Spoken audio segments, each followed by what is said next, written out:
কারণ মাই জানে সন্তান হারা কি দুঃখ,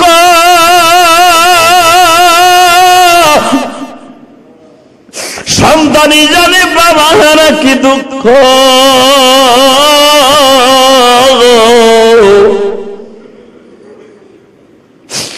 কয়েকদিন আগে একটা সাক্ষাৎকার সাংবাদিকরা নিচে দেখছুনি, একজন পুলিশ কনস্টেবল মারা গেছে বাবা, তার ফ্যামিলির কাছে যে জিজ্ঞাসা করছে তোমার কি কথা আছে, ছেলেটা বলে আমি কেন বাপ হারাইলাম, আমার আব্বা তো আইন শৃঙ্খলা বাহিনী হিসাবে দেশ রক্ষা করার জন্য আমার আব্বা পুলিশে যোগ দিছে, আমার আব্বার লাশ দেখতে হবে কোনোদিন কল্পনাও করি নাই। বেজান দে আমি আপনাদের সাংবাদিক ভাইদেরকে বলবো, ওই আবু সাঈদের মার কাছে যে আবে যাবা কোনো প্রশ্ন করিও না, কারণ আবু সাঈদের বাবার কাছে যে তোমরা আজে বাজে প্রশ্ন করিও না, শুধু তাদেরকে সান্ত্বনা দিয়ে আসিও আর বলিও মা কিয়ামতের মাঠে তোমার সন্তানের সাথে তোমার দেখা হবে, তোমার সন্তানের সাথে দেখা হবে, দোয়া করতে থাকো। ও বাজান জাইনাল আবদিন জীবনে কোনোদিন হাসে নাই কেন, মৃত্যুর আগ পর্যন্ত জাইনাব কেন হাসে নাই রে? জাইনাবের তো 5টা সন্তান বাবা কারবালা প্রান্তরে শহীদ হয়েছে, উম্মে কুলসুমের 2টা সন্তান বাবা শহীদ হয়েছে। ও বাজান সকিনাকে হুসাইন বলে গেছে মৃত্যুর আগে, তোমরা মনে রাখবা আমার সকিনাকে কোনোদিন তোমরা কোনো প্রশ্ন করবা না, আমার সকিনার চোখের পানি কোনোদিন মিটবে না, কারণ জানে যুবতী বয়সে আমার সকিনার স্বামী হারাইছে গো বাবা। শুধু আপনাদের 2টা পায়ে ধরে বলছে শোকের মাসে একটু চোখের পানি ছেড়ে দিয়া আমার আল্লাহর কাছে দোয়া করেন আর বলেন মালিক আমরা তো দুনিয়া ছাড়িয়ে যাব গো আল্লাহ, কিন্তু তোমার কাছে একটাই দরখাস্ত, মৃত্যুর আগে যেন অন্যায় ভাবে কোনো মানুষের সাথে আমার বেয়াদবি না হয়ে যায়।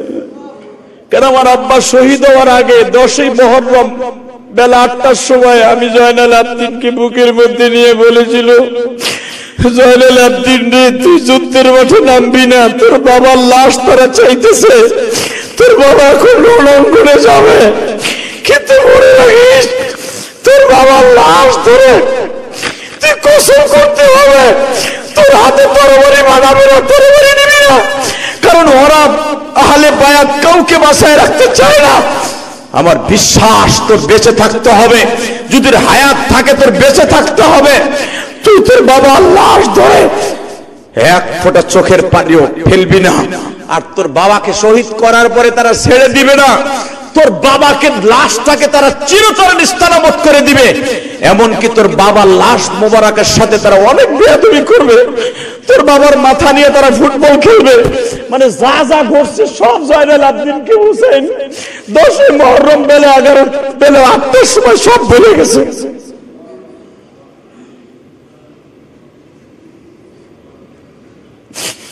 জয়নাল আবদিন ছোট্ট মানুষ, অবশ খোকা, উনি বলতেছে আপনার কাছে কিচ্ছু চাই না, শুধু আমার বাবার মাথাটা দেন, আমার বাবার বডিটা তো আপনারা কারবালা প্রান্তরে এমন ভাবে দাফন করছেন যে কিয়ামত পর্যন্ত কোনো মানুষ তালাশ করে পাবে কিনা জানি না। আপনারা হয়তো জানেন কিনা ইতিহাস, মুফতি আমিনী তার কিতাবের মধ্যে লেখে হুসাইনের বডি অর্থাৎ মাথা ছাড়া বডিটাকে দাফন করতে যাইয়া ওরা পুরা কারবালার ময়দানটাকে, কারণ ওখানে শুধু মুসলমানই তো ওই সময় হুসাইনের সাথে 82 জন মুসলমান ছিল, তার ভিতরে যারা মারা গেছে তাদের লাশ আর উবাইদুল্লাহ ইবনে জিয়াদের লাশ শত শত মানুষের কবর কারবালায় হইছে।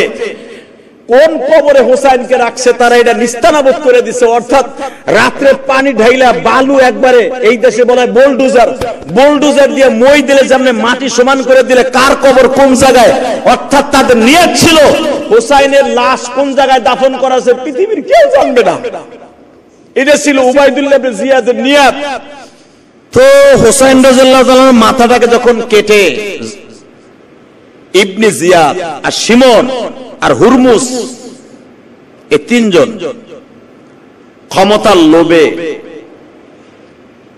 এই মাথাটা তীরের মাথায় বাইন্দা, বর্ষার মাথায় বাইন্দা, এই কানের ভিতর দিয়া তীরের মাথাটা ঢুকাইয়া এরকম উপরের দিকে প্রায় 25 হাত লম্বা একটা শলার ভিতরে ঢুকাইয়া নাচতে নাচতে কুফার দিকে যাচ্ছিল। রাজধানীর দিকে যাচ্ছে, কুফার রাজধানীর দিকে, এজিদের সংসদ ভবনের দিকে, রেস্ট হাউসের দিকে। তো ওইখান দিয়ে একজন পাদ্রী খ্রিস্টান পাদ্রী, উনি দেখতেছে, আসলে ওনার কপাল আল্লাহ হেদায়েত রেখেছে যে আমার এই মহল্লার মধ্যে এমন একটা সেন্টের ঘেরান, যেই সেন্ট পৃথিবীর কোন ফ্যাক্টরিতে তৈরি হয় না। কারণ ওরা যখন মাথা নিয়ে যায়, যেতে তো 3-4 দিন সময় লাগবে। ওই মাথা যেই তাবুতে রাইখা, যেই রেস্ট হাউসে রাইখা তারা রাত যাপন করতেছিল, ওই মহল্লাই হুসাইনের মাথার ঘেরান পুরা মহল্লায় মোহিত হয়ে গেছে। খ্রিস্টান পাদ্রী আর গির্জায় থাকতে পারে না, উনি বের হয়ে আসছে। উনি জিজ্ঞাসা করলেন, এটা কার মাথা? এখন তো সোশ্যাল মিডিয়ার যুগ, আর ওই জামানাতে এই গ্রাম থেকে ওই গ্রামের যুদ্ধ হইলে ঠিক পৌঁছ যাইত না। এখন তো রাস্তায় দাঁড়ায় একটা রিক্সা চালকও যদি অ্যাক্সিডেন্ট করে, তাও ফেসবুকে আয়। কথা কন না কেন? কোন একটা সেরি রাস্তায় দাঁড়ায় যদি শিক্ষারও দেয়, এটাও রেপ করছে আমারে, এই হিসাবে ফেসবুকে আসে। আর ওই যুগেতে এই ঘরের কথা ওই ঘরে যাইতো না, কারণ সোশ্যাল মিডিয়ার যুগ ছিল না। খ্রিস্টান পাদ্রী বারবার জিজ্ঞেস করতেছে, এটা কার মাথা মোবারক? ইবনে জিয়াদ বলতেছে, উবাইদুল্লাহ ইবনে জিয়াদ বলে, এটা একটা কুলাঙ্গারের মাথা। নাউজুবিল্লাহ বাইতে যে কইেন। খ্রিস্টান পাদ্রী লাফ দিয়া উঠিয়া কয়, আমি তো একটা জাতির ইমাম, তোমরাও তো একটা জাতির নেতা। আমার মনে হয় তোমরা মুসলিম জাতির যে কোনো একজন এমপি মন্ত্রী হইবা, তোমরা দেশের গভর্নর হইবা, কিন্তু আমার বুঝে আসে না এই লোকটারে তোমরা কেমনে বলো কুলাঙ্গারের মাথা, যেই মাথার মধ্য থেকে আমার মনে হয় স্বর্গীয় ঘেরান আসতেছে। উবাইদুল্লাহ ইবনে জিয়াদ ক্ষমতার লোভী, সঙ্গে সঙ্গে বলতেছে, তোমরা একটু চুপ থাকো। ওই যে একটা ছোট্ট বাচ্চা দেখা যায়, আমি ওরে জিজ্ঞেস করি এটা কার মাথা। ও বাজান, যেই লোকটার কাছে জিজ্ঞেস করতেছে সেই ব্যথায় ব্যথিত জয়নাল আবদিন, কারণ হুসাইনের মাথার সাথে তাদেরকেও বন্দি করে লয়ে যাইতেছে। এই বন্দিশালার মধ্যে কয়েকজন নারী আছে। এই নারীদের মধ্যে একজন হলো হুসাইনের বিবি শহরবানু, দ্বিতীয় নম্বরে হুসাইনের 2টা বোন অর্থাৎ ফাতেমার 2টা মেয়ে, একজন হলো জাইনাব আর একজন হলো উম্মে কুলসুম। এর সাথে কাসেমের বড় মেয়েটা, বাজানদের ভিতরে জয়নাবের ছোট্ট 2টা মেয়ে। এইরকম 8 থেকে 10 জন মহিলা, একজন মাত্র পুরুষ। জয়নাল আবদিন পাশে বসে শুনতেছে, আমার বাবারে বলতেছে একটা কুলাঙ্গারের শের মোবারক। জয়নাল আবদিন চোখের পানি ছেড়ে দিয়া বলে, বাবা গো, আমি শুনেছি তোমার মুখে বারবার রহমাতুল লিল আলামিন দুজাহানের বাদশা আমার প্রিয় নবীজি তোমাকে 2 ভাইরে 2টা জায়গায় চুমা দিত। হুসাইন হাসানকে চুমা দিত মুখের ঠোঁটের মধ্যে, আর তোমারে চুমা দিত গলার মধ্যে। বারবার ফাতেমা জিজ্ঞেস করতো, বাবা তুমি 2 জনকে 2 ভাবে আদর করো কেন? আমার নাম তোমার নানা বলে বলতো যে আমার হুসাইনকে কারবালা প্রান্তরে শহীদ হয়ে যাবে। তোমার গলা মোবারকে, তোমার মাথা মোবারকে, তোমার কপাল মোবারকে যদি তোমার নানার চুমা থাকে, এই ব্যক্তির কেমনে এই লোকটাই কুলাঙ্গার বলে? জয়নাল আবদিন বজ্রের মতো গর্জে উঠলেন। অসুস্থ মানুষ চোখের পানি ছেড়ে দিয়া খ্রিস্টান পাদ্রীকে বলতেছে, আপনি কোন ধর্মের লোক আমি জানি না, তবে তারা যারা বলতেছে আমার বাবাকে এটা কুলাঙ্গারের মাথা, আসলে আমার বাবাকে সারা পৃথিবীর শ্রেষ্ঠ মানুষ আল হাসান ওয়াল হুসাইন সাইয়্যিদা শাবাবি আহলিল জান্নাহ মান আহাব্বাহুমা ফাকাদ আহাব্বানি ওয়া মান আবগাযাহুমা ফাকাদ আবগাযানি। এই দুজাহানের বাদশা আমার এই লোকটারে আমার বাবাকে টার্গেট করে বলতে, এই মানুষটারে যারা ভালোবাসবে আল্লাহ তাদের ভালোবাসবে। আপনি কোন ধর্মের লোক আমি জানি না, উনি হলেন আমার বাবা। আল ফাতিমাতু সাইয়্যিদাতু নিসাই আহলিল জান্নাহ, আল হাসান ওয়াল হুসাইন সাইয়্যিদা শাবাবি আহলিল জান্নাহ। আমার বাবা সমস্ত মানুষের জান্নাতের সভাপতি। এই কথা বলার সাথে খ্রিস্টান পাদ্রী ইবনে জিয়াদকে বলতেছে, আমি শুধু একটা রাতের জন্যই মাথাটা ভাড়া চাই। আল্লাহু আকবার, জোরে বলো। এর বিনিময়ে তুমি কত হাজার দিনার নিবা? একটা রাতের জন্যই মাথাটা আমারে ভাড়া দাও, আমি আমার গির্জায় লয়ে যাব। পৃথিবীতে যত মানুষ ইতিহাস আছে, লুবি লুবি লুবি বুঝেন? অনেকের ভিতরে অনেক লোভ আছে, অনেক লোভ আছে নেতাগিরির লোভ। কথা বলেন না কেন? মহিলা জায়গার পরে নেতাগিরি ছাড়ে না। অনেকের ভিতরে এমপির লোভ, অনেকের ভিতরে টাকার লোভ, অনেকের ভিতরে আল্লাহকে পাবার লোভ। ইবনে জিয়াদ তাদের মধ্যে একজন। ফিরাউনের ছিল সবচাইতে বড় লোভ ক্ষমতার লোভ। উবাইদুল্লাহ ইবনে জিয়াদের ছিল অনেক লোভ, তার ভিতরে ওর সবচাইতে বেশি মারাত্মক লোভ ছিল টাকার লোভ। যখন বলছে মাথাটারে এক রাতের জন্য আমারে ভাড়া দাও, উবাইদুল্লাহ ইবনে জিয়াদ কয় রাতে তো এমনি থাকতে হইব, আর আমরা চাই ওর মাথাটা বিকৃত অবস্থায় হোক। খ্রিস্টান পাদ্রী রেশমের রুমালের মধ্যে হোসাইনের মাথাটাকে নিয়ে একটা প্লেটের উপরে রাইখা পাশে বসে আছে। হঠাৎ করে রাত, গভীর রাত্রে দেখে মাথার মধ্যে থেকে কালেমার আওয়াজ আসতেছে। আপনারা ভাবতে পারেন এটা বানানো গল্প না, ডাইরেক্ট কোরআন শরীফের কথা। ওয়ালা তাকুলু লিমান ইউকতালু ফি সাবিলিল্লাহি আমওয়াত। যারা দিনের জন্য, ইসলামের জন্য, দিন কায়েমের জন্য, দেশ রক্ষা করার জন্য জীবন দিবে, তাদেরকে মৃত্যু বলো না, ওরা আমার কাছে জীবিত। ওদের প্রত্যেকটা কথা, প্রত্যেকটা বডি আমি আল্লাহর সাথে কথা বলে। আপনাদের জানা আছে কিনা জানি না, হোসাইনকে শহীদ করার পরে ওরা প্রায় 1000 ঘোড়া হোসাইনের লাশের উপর দিয়ে দাবড়াইছে। যতগুলা ঘোড়া হোসাইনের লাশের উপর দিয়ে দাবড়াইছে, একটা ঘোড়ায়ও হোসাইনের বডিতে পাড়া দেয় নাই। কারণ ঘোড়ায়ও জানে এটা শহীদের বডি। শহীদ সম্পর্কে আল্লাহ কোরআনে বলেছে, ওয়ালা তাহসাবান্নাল্লাযীনা কুতিলু ফি সাবিলিল্লাহি আমওয়াত বাল আহইয়াউন ইনদা রাব্বিহিম ইয়ারযাকুন। শহীদদেরকে আমি আল্লাহ জীবিত মানুষের মতো খাবার দেই। পৃথিবীর সমস্ত লাশ মাটিতে পচে যেতে পারে, কয়েকটা লাশ পচবে না, মাটির জন্য হারাম, কোন কীটপতঙ্গের জন্য হারাম, আবহাওয়ার জন্য হারাম। আবহাওয়া বলেন, বৃষ্টি বলেন, রৌদ্র বলেন, মেঘ বলেন, টরেন্ট বলেন, বৃষ্টি বলেন, যাই বলেন, কয়েকটা লাশ এই পৃথিবীর জন্য হারাম। তার ভিতরে 1 নম্বর শহীদের লাশ। শহীদের লাশ কোটি কোটি বছর দুনিয়ায় থাকলেও তাদের লাশ পচবে না।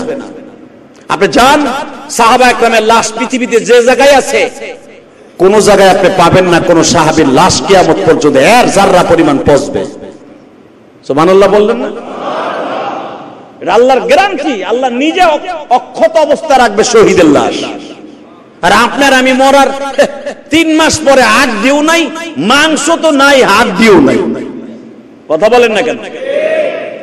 হুসাইনের লাশ, মাথা, এটা তো 7 থেকে 8 দিন সময় লাগছে এজিদের সিংহাসনে। কিন্তু মনে রাখবেন, এই 8 দিন পর্যন্ত জান্নাতের খুশবু বের হয়েছে। এজিদ কেন ভয় পেয়েছিল হুসাইনের মাথা শুনে, দেখে? তার জ্বলন্ত প্রমাণ হলো এটা। শুনতে থাকেন। যখন খ্রিস্টান পাদ্রী তার গির্জার সামনে নিয়ে মকমলের কাপড় দিয়া, রেশমের কাপড়ে পেঁচাইয়া, আতর লাগাইয়া, ওই চোখটা বন্ধ করে স্বপ্নে দেখতেছে বিশ্বনবী হাজির। আরো জোরে বলেন, আরো জোরে বলেন। দুহাত বাড়ায় বলতেছে, আনা মুহাম্মদ ইবনে আব্দুল্লাহ। হুসাইনের সের মোবারকের সামনে দাঁড়ায় বিশ্বনবী সামনে দাঁড়ায় বলতেছে ওয়ালা তাকুলু লিমান ইউকতালু ফি সাবিলিল্লাহি আমওয়াত। ভয় পাইস না হুসাইন, ওয়ালা তাহিনু ওয়ালা তাহজানু ওয়া আনতুমুল আ'লাউনা ইন কুনতুম মুমিনিন। দুনিয়া ছেড়ে সবার যেতে হবে, তোর নানাও চলে গেছে, তোর বাবাও চলে গেছে, তোর মাও চলে গেছে, জান্নাতের সর্দারিনী হওয়ার পরও তোর মা চলে গেছে, দুনিয়ায় যত নবী আসছে আও কালাবতুম সব চলে গেছে, তোর নানাও চলে গেছে, দুজাহানের বাদশা। চিন্তা করিস না, ওয়ালা তাহিনু ওয়ালা তাহজানু ওয়া আনতুমুল আ'লাউনা ইন কুনতুম মুমিনিন। রাসূল সাল্লাল্লাহু আলাইহি ওয়াসাল্লাম এই আয়াতগুলো তেলাওয়াত করতেছে আর খ্রিস্টান পাদ্রীর সমস্ত পশম দাঁড়ায় যাচ্ছে।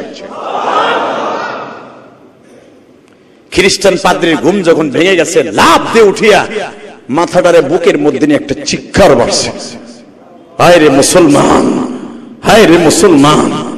চিল্লে নাই মাথার কদর কি, চিল্লে নাই শের মোবারকের কদম কি। দোজাহানের বাদশার কলিজার টুকরা নাতির সাথে বেয়াদবি, সারা দুনিয়া লয় হয়ে গেল, এই মাতার সাথে বেয়াদবি করতে আমি দিব না। রাতের ভিতরেই মাথাটা রিটার্ন দিয়া ওবাইদুল্লাহ ইবনে জিয়াদকে সামনে দাঁড়ায় বলে, জানি না তুমি কোন মায়ের সন্তান, জানি না তোমার বাবাকে, তোমার জন্মের মধ্যে ভেজাল আছে কিনা তাও জানি না। যদি সত্যিকারে তোমার জন্ম তোমার বাবার বৈধ সন্তান হয়ে থাকো, মুসলমানের ঘরে জন্ম নিয়ে থাকো, হুসাইনের মাথার সাথে আর একটা সেকেন্ডের জন্য বেয়াদবি করবা না।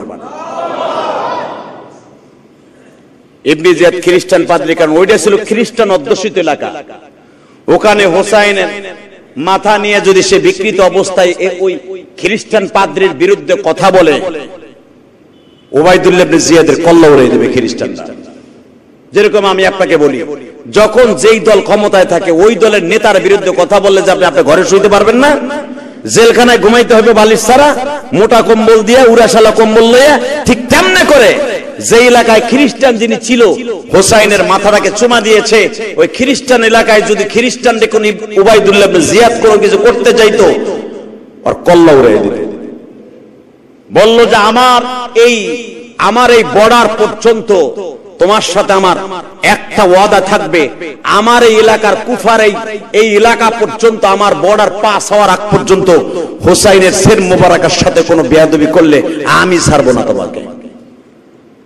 হোসাইনের শের মোবারককে রেশমের কাপড়ে পেঁচাইয়া খ্রিস্টান পাদ্রী সুন্দর করে পেঁচাই দিয়ে বললেন, তোমার দুইটা পাও ধরে বলছি, এই মাথাটা সাধারণ মানুষের মাথা না, এই মাথাটা হলো দোজাহানের বাদশা নবী মুহাম্মদ সাল্লাল্লাহু আলাইহি ওয়াসাল্লামের কলিজার টুকরার মাথা। তোমরা এর সাথে বেয়াদবি করো না, বরঞ্চ তোমরা যদি আদর্শবান মুসলমান হয়ে থাকো, মুসলমানের সাথে, জান্নাতের সভাপতির সাথে এইভাবে বেয়াদবি তোমরা করতে পারো না। তবে আমার মন বলতেছে তোমাদের ভিতরে একটা লোভ কাজ করতেছে। খ্রিস্টান পাদ্রী বিদায় দিয়ে দিল। জয়নাল আবদিন যে জীবনে কোনোদিন হাসে নাই, তার কারণটা কি? যখন শির মোবারক, মাথা মোবারক এজিদের সামনে নিয়ে যাওয়া হলো, এজিদ একটা তরবারি দিয়া হুসাইনের দাঁতের উপর আঘাত করতেছিল। এই জন্য কোন উলামা ইকরাম এজিদকে কোনদিন জান্নাতে ঘোষণা দিতে পারবে না, কারণ এজিদ তো যুদ্ধের সময় ওই মাঠে ছিল না। এজিদের এই বেয়াদবি করার কারণে সারা দুনিয়ার উলামা ইকরাম বলবে ও জাহান্নামী, ও ফাসিক, ও জালিম। এই একটা মাত্র কারণে। কারণ রাসূল সাল্লাল্লাহু আলাইহি ওয়াসাল্লাম বলেছেন, শহীদের লাশের সাথে কোনোদিন বেয়াদবি করা যাবে না। শহীদের লাশ এতই পবিত্র, আমার আল্লাহর ঘোষণা, এরা মরে নাই, এরা জীবিত। এদের সাথে যত ভালো ব্যবহার করবেন, আপনার সাথে মৃত্যুর সময় আল্লাহ ভালো ব্যবহার করবেন। শোকের মাস ভালো করে বুঝেন। হুসাইনের মাথাটা পাইয়া ইয়াজিদ ইবনে মুয়াবিয়া জান্নাতি মহাপুরুষের সন্তান হয়ে গেছে কুলাঙ্গার, কিচ্ছু করার নাই। আমি গত জুমায় বলছিলাম, অনেক বাবা আছেন আদর্শবান, নীতির উপরে সবচেয়ে অটল, সন্তান হয়ে যায় হিরুনসি, সন্তান হয়ে যায় আদর্শবান ছাড়া বেয়াদব হয়ে যায়, আছে না এই সমাজে? তা মুয়াবিয়া হলো জান্নাতি মানুষের মধ্যে একজন। কাতেব ওহী যিনি, সন্তান হয়ে গেছে লাফাঙ্গা, কি করার আছে, লোফার হয়ে গেছে সন্তান। এজিদ তার তরবারি দিয়ে হুসাইনের মাথার উপরে বারবার আঘাত করতেছে আর বলতেছে, কই তোর নানা তোরে বাঁচাইলো না? তুই বুঝালা হুসাইন, তুই বুঝালা এজিদ ইবনে মুয়াবিয়ার ক্ষমতা কত, তুই বুঝালো। বারবার যখন আঘাত করতেছে, ছোট্ট জয়নাল আবদিন, যেটা বুঝাবার জন্য আপনাদের বলছি, এটা কেন শোকের মাস। ছোট্ট জয়নাল আবদিন একটা দৌড় দিয়ে যে এজিদের সামনে দাঁড়ায় বলে, আমরা সবকিছু মেনে নিব, আমার আম্মুও কাঁদতেছে, আমার ফুফুরাও কাঁদতেছে, শুধু আপনার কাছে দাবি থাকবে, আপনার সামনে আমি দুটো আয়াত পড়ব, যে আয়াত দুটো আমি আপনাদের সামনে পড়ছি। ইয়া আইয়ুহাল্লাযীনা আমানু ইসতাঈনু বিস-সাবরি ওয়াস-সালাহ ইন্নাল্লাহা মা'আস-সাবিরিন।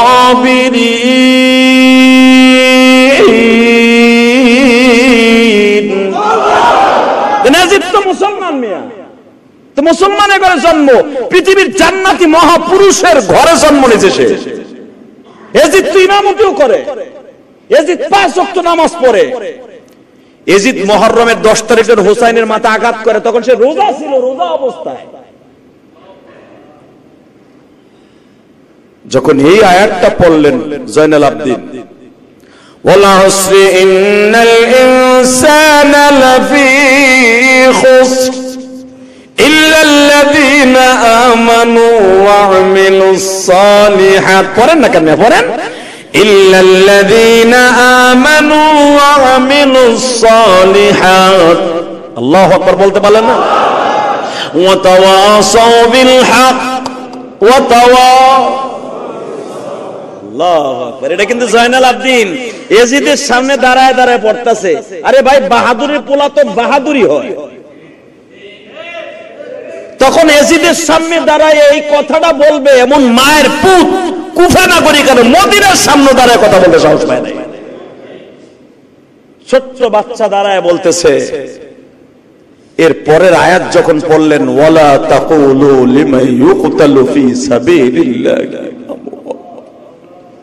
আমার আব্বা কিন্তু মরে নাই, কুফার প্রেসিডেন্ট সাহেব, আমার আব্বা কিন্তু মরে নাই, আর একটা বারের জন্য আমার আব্বার দাঁতের উপরে আঘাত করবেন না। ছোট্ট বাচ্চার এই কথাটা শুনে নিজেদের ভিতরে দয়া হয়েছিল, কিন্তু কোরআন শরীফের আয়াত এজিদ জানে, এজিদ তো কোরআন শরীফ পড়তে পারে, সে তো হাফেজ, সে তো বুঝতেছে। ক্ষমতার জন্য সে এখন সব ভুলে গেছে। সঙ্গে সঙ্গে হুসাইনের মাথাটা এজিদ সামনে নিয়ে বলে, তুমি আমার কাছে কি ব্যবহার চাও? ছোট্ট খোকা জয়নাল আবদিন, জান্নাতের মহাপুরুষ, উনি বলেন, কিচ্ছু চাই না, আমি অবশ্যই শুধু একটা কথাই বলবো, আমার বাবার মাথাটা আমাদের কাছে দিয়ে দেন, আমরা মদিনায় লয়ে যাই। কেন, আমার আব্বা শহীদ হওয়ার আগে 10ই মুহররম বেলা 8টার সময় আমি জয়নাল আবদিনকে বুকের মধ্যে নিয়ে বলেছিল, জয়নাল আবদিন রে, তুই যুদ্ধের মাঠে নামবি না, তোর বাবার লাশ তারা চাইতেছে, তোর বাবা এখন রণাঙ্গনে যাবে, কিন্তু মনে রাখিস তোর বাবার লাশ ধরে তুই কসম করতে হবে, তোর হাতে তরবারি বানাবে না, তরবারি নিবি না, কারণ ওরা আহলে বায়াত কাউকে বাঁচায় রাখতে চায় না। আমার বিশ্বাস তোর বেঁচে থাকতে হবে, যদি হায়াত থাকে তোর বেঁচে থাকতে হবে, তুই তোর বাবার লাশ ধরে এক ফোঁটা চোখের পানিও ফেলবি না, আর তোর বাবাকে শহীদ করার পরে তারা ছেড়ে দিবে না, তোর বাবাকে লাশটাকে তারা চিরতরে নিস্তারাবত করে দিবে, এমনকি তোর বাবার লাশ মোবারকের সাথে তারা অনেক বেয়াদবি করবে, তোর বাবার মাথা নিয়ে তারা ফুটবল খেলবে। মানে যা যা ঘটছে সব জয়নাল আবদিনকে হুসাইন 10ই মুহররম বেলা 8টার সময় সব বলে গেছে।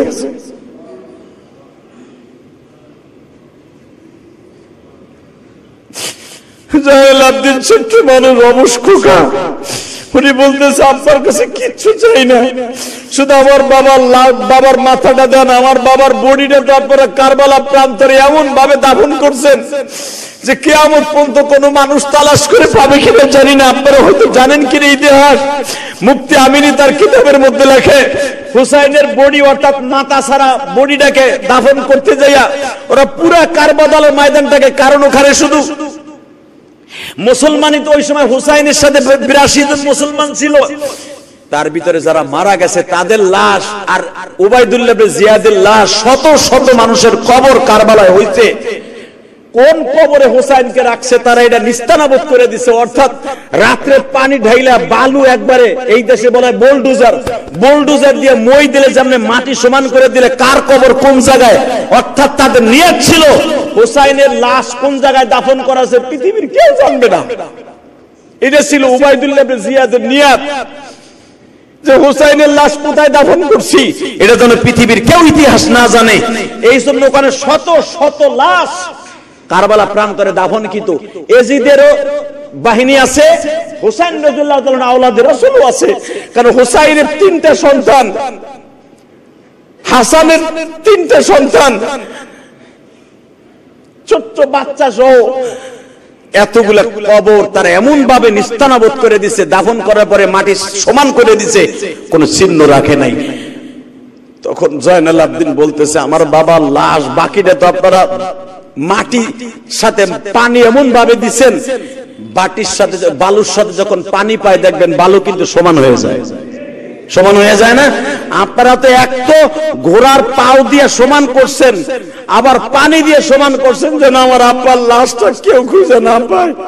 কিন্তু আপনাদের কাছে আবার দাবি থাকবে, প্রেসিডেন্ট সাহেব, ইয়াজিদ ইবনে মুয়াবিয়া সাহেব, আপনি তো আমার বাবার নানাকে কতবার দেখছেন, আমার বাবার সাথে তার নানার কি সম্পর্ক ছিল, আপনার বাবার সাথে কি সম্পর্ক ছিল, আমি আমার বাবার লাশটা পাই নাই, কিন্তু মাথা মোবারক অন্তত আমার কাছে দেন, আমি আমার বাবারে আমার মাথার মধ্যে করে তার নানার রওজার কাছে পৌঁছে দিই। ইয়াজিদ ইবনে মুয়াবিয়ার মধ্যে বাবা দয়া হয়ে গেল, জয়নাল আবদিনের কাছে মাথা ডালে সুন্দর করে পেঁচায়া বলে, জয়নাল রে, তোমার কমলমতি কণ্ঠের কথাটা শুনে আমার মায়া লাগলো, তোমার মতো বুদ্ধিও যদি তোমার বাবার মাথায় থাকতো তোমার বাবার মৃত্যুবরণ করা লাগতো না। ও জয়নাল, তোমার মাথায় এত বুদ্ধি, তোমার বাবার মাথায় যদি তোমার মতো বুদ্ধি থাকতো, তোমার বাবা যদি আমার কাছে সারেন্ডার করতো, আমি তোমার বাবারে কোনোদিন গ্রেফতার করতাম না। সঙ্গে সঙ্গে জয়নাল আবদিন বলেন, ইয়া আইয়ুহাল্লাযীনা আমানু ইসতাঈনু বিস-সাবরি ওয়াস-সালাহ ইন্নাল্লাহা মা'আস-সাবিরিন।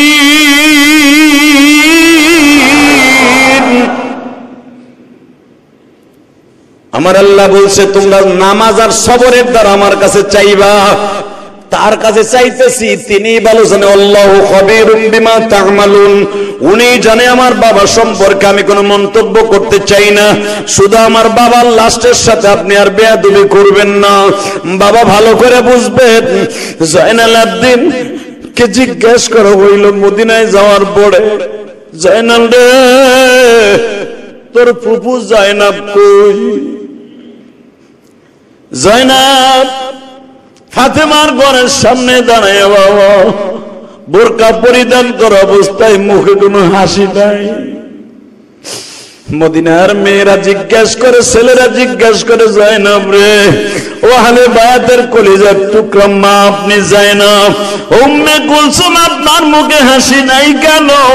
বাবা, এই যে ছাত্র সমাজ মারা গেছে, এই যে সাংবাদিক গুলা যায় গো, আমি সাংবাদিকদের উদ্দেশ্যে বলবো, তোমরা কোন মৃত্যু মায়ের সন্তানের মায়ের কাছে যে কোনো আজে বাজে প্রশ্ন করিও না ভাইরা, কারণ মাই জানে সন্তান হারা কি দুঃখ,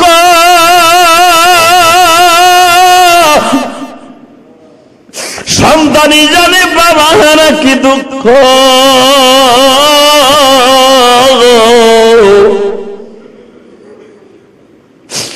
কয়েকদিন আগে একটা সাক্ষাৎকার সাংবাদিকরা নিচে দেখছো একজন পুলিশ কনস্টেবল মারা গেছে বাবা, তার ফ্যামিলির কাছে যে জিজ্ঞেস করছে তোমার কি কথা আছে, ছেলেটা বলে আমি কেন বাপ হারাইলাম, আমার আব্বা তো আইন শৃঙ্খলা বাহিনী হিসাবে দেশ রক্ষা করার জন্য আমার আব্বা পুলিশে যোগ দিছে, আমার আব্বার লাশ দেখতে হবে কোনোদিন কল্পনাও করি নাই। বেজানদে আমি আপনাদের সাংবাদিক ভাইদেরকে বলবো, ওই আবু সাঈদের মার কাছে যে আবু আবে যাবা কোনো প্রশ্ন করিও না, কেন আবু সাঈদের বাবার কাছে যে তোমরা আজে বাজে প্রশ্ন করিও না, শুধু তাদেরকে সান্ত্বনা দিয়ে আসিও আর বলিও মা কিয়ামতের মাঠে তোমার সন্তানের সাথে তোমার দেখা হবে, তোমার সন্তানের সাথে দেখা হবে, দোয়া করতে থাকো। ও বাজান জায়নাব দিন জীবনে কোনোদিন হাসে নাই কেন, মৃত্যুর আগ পর্যন্ত জায়নাব কেন হাসে নাই রে? জায়নাবের তো 5টা সন্তান বাবা কারবালা প্রান্তরে শহীদ হয়েছে, উম্মে কুলসুমের 2টা সন্তান বাবা শহীদ হয়েছে। ও বাজান সকিনাকে হুসাইন বলে গেছে মৃত্যুর আগে, তোমরা মনে রাখবা আমার সকিনাকে কোনোদিন তোমরা কোনো প্রশ্ন করবা না, আমার সকিনার চোখের পানি কোনোদিন মিটবে না, কারণ জানে যুবতী বয়সে আমার সকিনার স্বামী হারাইছে গো বাবা। শুধু আপনাদের 2টা পায়ে ধরে বলছে শোকের মাসে একটু চোখের পানি ছেড়ে দিয়া আমার আল্লাহর কাছে দোয়া করেন আর বলেন মালিক আমরাও তো দুনিয়া ছাড়িয়ে যাব গো আল্লাহ, কিন্তু তোমার কাছে একটাই দরখাস্ত, মৃত্যুর আগে যেন অন্যায় ভাবে কোনো মানুষের সাথে আমার বেয়াদবি না হয়ে যায়, দুনিয়ায় যেন কোনোদিন কোনো মানুষের সাথে অন্যায় ভাবে কোনো কিছু না হয়ে যায় গো বাবা। হযরত হুসাইন যখন বারবার বলতেছে এ দুনিয়ার মানুষটা, আমি কিন্তু কোনোদিন বাতিলের সামনে মাথা নত করি নাই, আমি দুনিয়ায় কোনোদিন জালেমের সামনে মাথা নত করি নাই। আমি হুসাইনকে যদি একবার যদি বলতাম এজিদের হাতে বায়াত হব, সঙ্গে সঙ্গে কুফা নগরের নেতৃত্ব প্রেসিডেন্টগিরি পাইতাম, কিন্তু মনে রাখিও আমি কোনোদিন আমার মৃত্যুর আগ পর্যন্ত বাতিলের সামনে মাথা নত করি নাই। আমরা বাংলাদেশের মানুষও কোনোদিন কোনো খান বাহিনী সাহান কোনো খানদের সামনে কোনোদিন মাথা নত করি নাই। আমার দেশের মুক্তিযোদ্ধারা কিন্তু এই দেশ স্বাধীন করতে যাইয়া কোন খান বাহাদুরের সামনে কোনদিন মাথা নত করে নেই। মনে রাখতে হবে বাংলাদেশ 30 লক্ষ শহীদের বিনিময়ে বাংলাদেশ, এই দেশ নিয়ে ভণ্ডামি করার, এই দেশ নিয়ে অন্য কোন দেশে রাজনীতি করার দুঃসাহস করতে পারবা, মাগার বাংলাদেশের সাথে সেটারি বাটপারি করে সাকসেস হতে পারবা না। ইনশাআল্লাহ ইনশাআল্লাহ আমার এই বাংলাদেশের পরে আল্লাহর খাস রহমত আছে। কথা বলেন না কেন? যে সরকারি ক্ষমতায় থাকুক আল্লাহর খাস রহমত আছে। তবে এই দেশটারে পাওয়ার জন্য, গিলে খাওয়ার জন্য কম চেষ্টা করে নাই, পারে নাই, কিয়ামত পর্যন্ত পারবেও না ইনশাআল্লাহ। আল্লাহর কাছে দোয়া করেন না, জোরে কোন আমিন, আরো জোরে কোন আমিন। আপনাদের জানা আছে মুফতি আমিনী তার কিতাবের মধ্যে লেখেন, খুন জরানু কারবালা, আল্লাহর কুতুব লেখেন জয়নাল আবদিন যখন ক্ষমতায় বসলেন আসনে, তাকে জিজ্ঞাসা করা হয়েছিল আপনার সেই ছোট্টকাল থেকে নাবালক অবস্থা থেকে দেখতেছি আপনার মুখে হাসি নাই। তখন হযরত হুসাইন রাদিয়াল্লাহু তাআলা কলিজার টুকরা সন্তান জয়নাল আবদিন বলছিলেন, তোমরা কি দেখেছো শুধু আমার মুখটার দিকে তাকায় থাকো, আমি হাসি না কেন, কিন্তু তোমরা কি একবারও তাকায় দেখেছো আমার বুকের মধ্যে কি যন্ত্রণা? এই যন্ত্রণার কারণে কোনদিন আমার মুখে হাসি আসবে না। এবং ইতিহাস আল্লাহর কুতুব লেখেন, কারবালা সম্পর্কে যত কিতাব পৃথিবীতে আছে, আল বিদায়া ওয়ান নিহায়া দেখবেন উল্লেখযোগ্য যত সহিহ কিতাব আছে, সোনাবানের পুঁথি না, বক্তৃতা করতে হলে অনেক কিতাব রিসার্চ করতে, অনেক কিতাব গাড়াগাড়ি করতে হয়, নাহলে এই মঞ্চে বসে কথা বলা তো সহজ না। কথা বলেন না কেন? মুসলমান ভাইরা ভালো করে বুঝবেন, জয়নাল আবদিন যখন ক্ষমতার মস্তদে বসা, তার আঙ্গুলের ইশারায় এজিদ বাহিনীকে তছতছ করে দিতে পারতেন। মাত্র 17 বছর বয়সে জয়নাল আবদিন ক্ষমতার মস্তদে বসা, মন্ত্রীরা তাকে জিজ্ঞাসা করে, আজকে শপথ নেওয়া হচ্ছে, শুধু আপনার কাছে একটাই জিনিস জানতে চাই, আপনার ক্ষমতার যতদিন পর্যন্ত দেখতেছি, আপনার সেই ছোট্টকাল থেকে আপনার মুখের হাসি কে কেড়ে নিল? তখন জয়নাল আবদিন বারবার বলতেছে, তুমি কি দেখেছো যে তোমার বাবার লাশটাকে শহীদ করার পরে গলাটাকে পরে আলাদা করছে, বডিটার উপর দিয়া ঘোড়া চালাইছে, তুমি কি দেখেছো সন্তানের সামনে তার বাবার কলিজাকে চিরেছে? তুমি দেখেছো? তুমি কি দেখেছো মৃত্যুর আগে এই সন্তানের চোখ দিয়ে দেখেছি এক গ্লাস পানির জন্য বারবার ওবাইদুল্লাহ ইবনে জিয়াদকে বলেছে, যদি পারো আমাকে না দাও, আমার তাঁবুতে এই 10 দিন ধরে পানি নাই, এক মশক পানি দিও, আমার অসুস্থ জয়নাল আবদিন অন্তত 2 গ্লাস পানি খেয়ে তার কলিজাটা ঠান্ডা করবে। এই মুহররমের চাঁদে জয়নাল আবদিন রোজা রাখতেন, প্রয়োজন ছাড়া 1 ফোঁটা পানি বেশি খেতেন না, কারণ বারবারই বাবার কথা মনে পড়তেন যে আমার বাবা পানি ছাড়া শহীদ হয়েছে। কারণ আপনারা জানেন মধ্যপ্রাচ্যে পানি ছাড়া বেঁচে থাকা কত কষ্টকর, এটা আপনারা যারা হজ করছেন মিনা, মুজদালিফা, আরাফায় পানির যে কত দরকার, এই জন্য যে সৌদি গভর্নমেন্ট বিভিন্ন কোম্পানি পানি জুস এত পরিমাণ আরাফায়, মুজদালিফায়, মিনায় কেন দেয়, ফ্রি কেন দেয়? তার কারণ আছে, একটা মাত্র কারণ, সৌদি আরবের জমিন, কুফার জমিন, মদিনার জমিন, শুষ্ক জমিন, মানুষের যেরকম আবহাওয়া, মানুষের বাতাস বেঁচে থাকতে লাগে, সৌদি আরবের পানিও সেরকম লাগে। আপনি যদি সৌদি আরবের কোন বাড়িতে বেড়াইতে যান, প্রথম আপনার কমলা আপেল বিরিয়ানি দিবে না, প্রথম দিবে 1 বোতল পানি। কথা বলেন না কেন? প্রথমে 1 বোতল পানি দিবে। কেন দেয় জানেন? পানি এমন একটা জিনিস, এটা রাসূলের যুগ থেকে আসছে। সৌদি আরবের জমিনে কেউ যদি কাউকে 1 গ্লাস পানি দিয়ে সহযোগিতা করে, রাসূল ওয়াদা করেছেন, তিরমিজি শরীফের হাদিস, আমি রাসূল তাকে 1 গ্লাস হাউজে কাউসার দিয়ে সহযোগিতা করব। কারণ রাসূলের দেশে সবচেয়ে বেশি প্রয়োজন হলো পানি।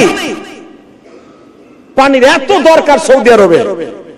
জয়নাল আবদিন বারবার বলতেছে, আমার বাবা 1 গ্লাস পানির জন্য মৃত্যুর আগে গলা কাটা মুরগির মতো চিল্লাইছে, আমার বাবাকে দেয়া হয় নাই, ওবাইদুল্লাহ ইবনে জিয়াদ দেয় নাই, বরঞ্চ তরবারির মাথা দিয়া বারবার জিহ্বার উপর আঘাত করতেছিল আর বলতেছিল, পানির পরিবর্তে রক্ত খা।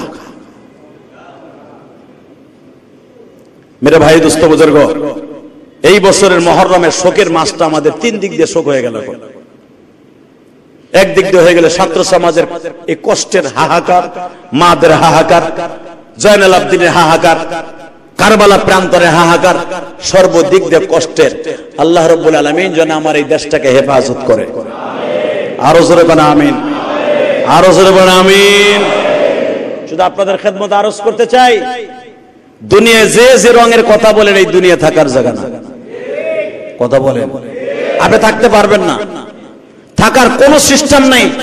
আমি আমার সমস্ত স্কুল কলেজের বন্ধুদেরকে বলবো, প্রশাসনের ভাইদেরকে বলবো, আপনারা যতটুকু পারেন, যে ছেলেগুলো আন্দোলন করতেছে তাদেরকে বাজান শোনা কইয়া বুঝায় অন্তত রাস্তার থেকে উঠাইয়া দেন। তাদের গায়ে এভাবে আঘাত করেন না। সন্তানরা যদি আপনার হয়, ওই সন্তানরা যদি আপনার হয়, আপনি তাকে কি করবেন? আমার সন্তান যদি আমার সাথে বেয়াদবি করে, আমার সন্তান যদি এলাকায় নেশা করে দিয়ে তার মায়েরে মারে, বাপরে মারে, আরে আমার পাশের বাসায় একজন ইয়াবা খায়া যায় বাপরে মারতে মারতে নাকসামটা বাড়াই দিছে, এলাকার সবাই বলছে আপনি যান ডিজিএফআই এর কাছে যান, কারণ আমার এলাকায় তো ডিজিএফআই এর কদমতলী চৌরাস্তা, যান ডিবির কাছে যান। এরপরে বলছে থানায় যান। বাপ কি বলে জানেন? ওর বিরুদ্ধে মামলা দিয়ে যে ধরাই নিয়ে যাবো, রিমান্ড যে পিটাবে, ওইটা সহ্য করবো কেমন?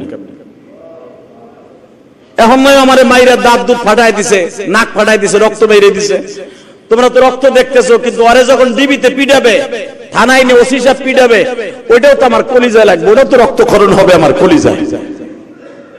বিশ্বাস করেন, এই খবরটা শোনার পরে আমি এই কথাটা কেন বলছি আমার যুব সমাজ ভাইদেরকে? পৃথিবীতে সবচেয়ে মানুষের রক্তক্ষরণ হয় 2 জায়গায়।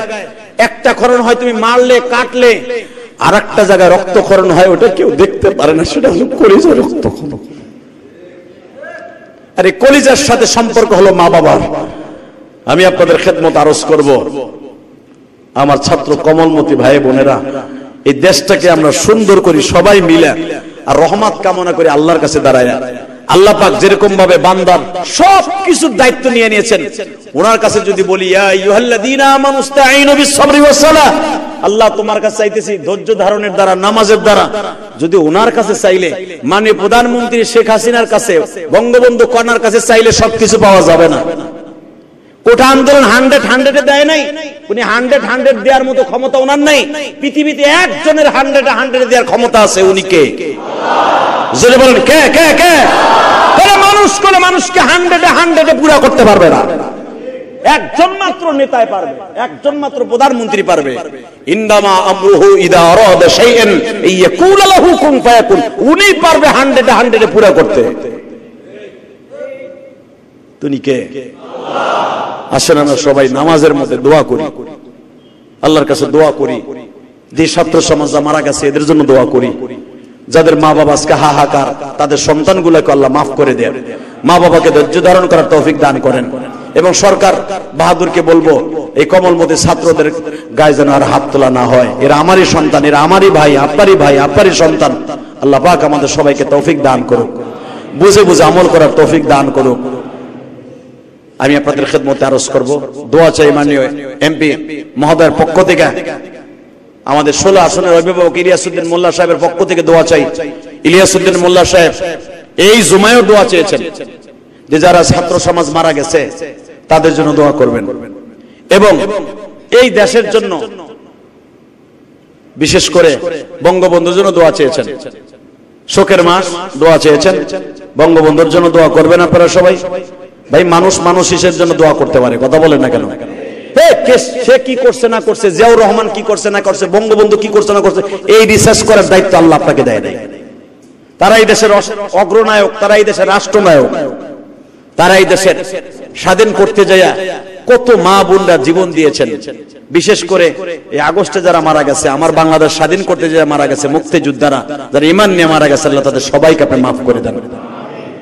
বঙ্গবন্ধু কন্যা উনি দোয়া চেয়েছেন এই শোকের মাসে, আপনারা বঙ্গবন্ধুর জন্য দোয়া করবেন, ওনার পরিবারের জন্য দোয়া করবেন, এবং খাস করে আমার কমলমতি বন্ধুরা যারা মুসলমানের সন্তান, যারা এই আন্দোলন করতে যে মারা গেছে, আল্লাহ তাদেরকে আপনি মাফ করে দেন, তাদের কবরগুলোকে আপনি জান্নাতের বাগান বানায় দেন। কুল বললে 3 বার, ফাতিহা একবার, কয়েকবার দুরূদ শরীফ পড়তে থাকেন। গত শুক্রবার দান বাক্সে কালেকশন হয়েছে 41,200। অত্র ফাউন্ডেশনের সম্মানিত সভাপতি সাহেবের শ্বশুর মৃত্যুর তারিখ আজকে, এবং উপলক্ষে তার ছেলে আবুল কাশেম সাহেব, আবুল কাশেম মাতবর সাহেব আগামীকাল দুপুরের সমস্ত এতিম ছাত্রদেরকে, ছেলেদেরকে মাদ্রাসার খাবারের ব্যবস্থা করেছেন। আসলে এই লোকটার ভিতরে একটা গুণ আছে, উনি কিন্তু গোপনে অনেক টাকা দান করে, আমার মসজিদ মাদ্রাসাও দান করে। এই শুক্রবার, আগের শুক্রবার আমার মসজিদে 5,000 টাকা দান করছে। উনি কিন্তু এগুলা বলতে নিষেধ করে, তারপরও কেন বলি, বলার কারণ আছে। এগুলা বলার একমাত্র কারণ কি জানেন? দান অনেকে বলেন না যে শুনাই দেয়া ঠিক না, ডাইনাতের ডাবা মাতে জানবে না, টাটকা ভুয়া কথা এটা, টাটকা ভুয়া কথা। হ্যাঁ, ডাইনাতের ডাবা মাতে জানবে না কোনটা জানেন? যাকাত, আপনার যাকাত। আলহামদুলিল্লাহ বলেন, যেই দানটা আপনার যাকাতের দান, এইটা আপনি নাম ফুটায় দিলে এটা আপনার আদায় হবে না। কিন্তু দান কিছু কিছু সময় আছে, এইভাবে বললে এটা সহি হবে। কিছু কিছু সময় আছে, ডাইন হাতেরটা বাম হাতে জানবে না। কিছু কিছু সময় আছে, যদি আপনি কোন মানুষকে নুসরাতের নিয়তে যান, যে আপনার এমন একটা ভাই আছে গরিব মানুষ, কথা বলেন না কেন, আপনার একটা ভাই আছে গরিব, সে যদি আপনি তার যাকাত দিতে যান, সে নিবে না। আপনি যদি তার দানের কথা কয়ে কন, তোর বউ তো ক্যান্সারের রোগে আক্রান্ত, তো সবই শেষ হয়ে গেছে, আমি তো বিত্তশালী, যাকাতের নাম নিয়ে না, আপনি দিবেন যাকাতের টাকা, এইভাবে যে করবেন ধর 2 লাখ, এইটা আপনার ডাইনাত দিয়ে দিবেন, বাম হাতে জানবেন না। এইটা গোপনে দিয়ে আসবেন, কারণ এই লোকটা যদি আপনি জানায় দেন, জীবন আপনার এই দান নিবে না। এই লোকটারে ডাইনাতে বাম হাতে দিবেন না, বাস দান করে চলে আসবেন। আর যাকাতের টাকাগুলো আপনি দিচ্ছেন, ডাইনাতের থেকে বাম হাতে জানবে না। আর আমরা যেইটারে নিষেধ করেছে রাসূলুল্লাহ, যেই দান যাকাতের দান যেটাকে নিষেধ করেছেন, এটা ডাইনের থেকে বাম হাত জানবে না, ওইটা আমরা মাইকিং করি, কথা কন না কেন? অমুক এমপি সাহেব, অমুক চেয়ারম্যান সাহেব, মেম্বার সাহেব, অমুক সভাপতি সাহেব আগামী বেলা 10টায় 2500 কাপড় দিবে। এমন কাপড়ই দেয় ওতে মশারি বালা, কথা কন না কেন? হালাকি এই যে ঘোষণা দিয়ে ডাইনার থেকে বা আমাদের ঘোষণা দিয়ে এটা হারাম। এই যে যাবে আবুল কাসেম সাহেব যে আমার মসজিদে 5000 এই মাদ্রাসা ছাত্রদের খাবার, এইটা বলা তার জন্য মুস্তাহাব। কি লিখে জানেন? এইটা দেখা দেখি যারা অসুস্থ আছেন, যারা বিপদগ্রস্ত আছেন, তারাও মাদ্রাসার ছেলেদেরকে খাবার দিবেন। আবুল কাসেম সাহেব দিচ্ছেন তার বাবার নামে, আমিও দেই যদি আল্লাহ বিপদ থেকে রক্ষা করে। মনে রাখবেন, এতিম ছেলেদের মুখে খাবার তুলে দিলে এই দুনিয়ায় একটা জিনিস পাবেন, আপনাকে আল্লাহ বড় বড় রোগ থেকে বাঁচাবে। এটা আমি বলি নাই, আস-সাদকাতু তারাদ্দুল বালা। বিশ্বনবী বলেছেন, তুমি যদি এতিম মিসকিন অসহায়কে তুমি খাবারের ব্যবস্থা করে দাও, দান করে দাও, আল্লাহ রাব্বুল আলামিন তোমার একটা উপকার এই দুনিয়ায় করবে, সেটা হলো তোমার এই বডিটাকে আল্লাহ হেফাজত করবে। 2 নম্বরে তোমাকে কবরে নেওয়ার পরে সমস্ত বিপদ থেকে আল্লাহ রক্ষা করবে। এই জন্য জানানোর দরকার আছে। আবুল কাসেম সাহেব ওনার বাবার জন্য দোয়া চেয়েছেন, ওনার বাবাকে যেন আল্লাহ মাফ করে দেন। জনাব মোহাম্মদ ইকবাল, নাকি ইকবাল মসজিদে 500 টাকা দান করেছেন, আল্লাহ ওনাকে মাফ করে দেন। ওই যে শুরুতে যেটা বলছিলাম, 15 আগস্ট শোকের মাস।